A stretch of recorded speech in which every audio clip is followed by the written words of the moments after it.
Hello friends, welcome to RR Samayal. இன்றைக்கி வீடியோவில் என்ன பார்க்க போகிறோன்னா, கார சட்னி எப்படி செய்கிறதுன்னு தான் ஃப்ரெண்ட்ஸ் பார்க்க போகிறோம். ஒரு நிமிஷம் இருந்தால் போதும், இதை சட்டுன்னு செஞ்சிடலாம். திடீர்னு நம்ம ஒன்று செய்யணும்னு, சட்னி செய்யணும்னு ஆசைப்பட்டால் அதை செஞ்சுக்கலாம். சூப்பரான சட்னி.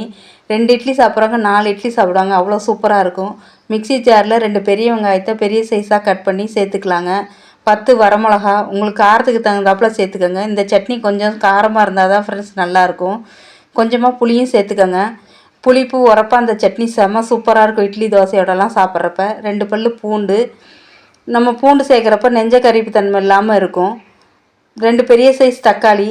எல்லாத்தையும் சேர்த்து ஒன்றா அரைச்சி எடுத்துகிட்டு வந்துக்கலாம். கொஞ்சம் உப்பு சேர்த்துக்கலாம். இப்போ நல்லா தண்ணி விடாமல் நல்லா நைஸாக அரைச்சி எடுத்துகிட்டு வந்துக்கலாம் ஃப்ரெண்ட்ஸ். அரைச்சிட்டு பார்க்கலாங்க. இப்போ நைஸாக அரைச்சி எடுத்துகிட்டு வந்துட்டேன். இப்போ இதுக்கு ஒரு தாளிப்பு கொடுத்துடலாம். கடாயில் 3 டேபிள் ஸ்பூன் எண்ணெய் ஊற்றிக்கலாங்க. நல்லெண்ணெயில் தாளிச்சிங்கன்னா ரொம்ப சூப்பராக இருக்கும். 3 டேபிள் ஸ்பூன் எண்ணெயில் கொஞ்சம் கடுகு போட்டுக்கலாங்க. கடுகு பொரிஞ்சு வந்தோடனே 1 டேபிள் ஸ்பூன் உளுந்தம்பருப்பும் போட்டுக்கலாம். உளுந்தம்பருப்பு செவந்து வரட்டுங்க. உளுந்து செவந்துருச்சு. இப்போ கழுவி வச்சுருக்க கருவேப்பிலையை நம்ம இதில் சேர்த்துக்கலாங்க. கருவேப்பிலை சேர்த்தோம்னா நல்லா வாசமாக இருக்கும். இப்போ நம்ம அரைச்சி வச்சுருக்கிறதுல இந்த தாளிப்பை அதில் சேர்த்துக்கலாம். இட்லியோட, தோசையோட, சப்பாத்தியோடலாம் சாப்பிடும்போது ரொம்ப சூப்பராக இருக்கும். காரசாரமாக இந்த சட்னி சாப்பிட்டோம்னா அவ்வளோ சூப்பராக இருக்குங்க. இதை ஒரு தடவை ட்ரை பண்ணி பாருங்கள். இன்ஸ்டண்ட்டாக உடனே ஒரு சட்னி ரெடி பண்ணணும், சூப்பராகவும் இருக்கணும்னா இந்த சட்னியை ட்ரை பண்ணி பாருங்கள். செம்ம சூப்பராக இருக்குங்க.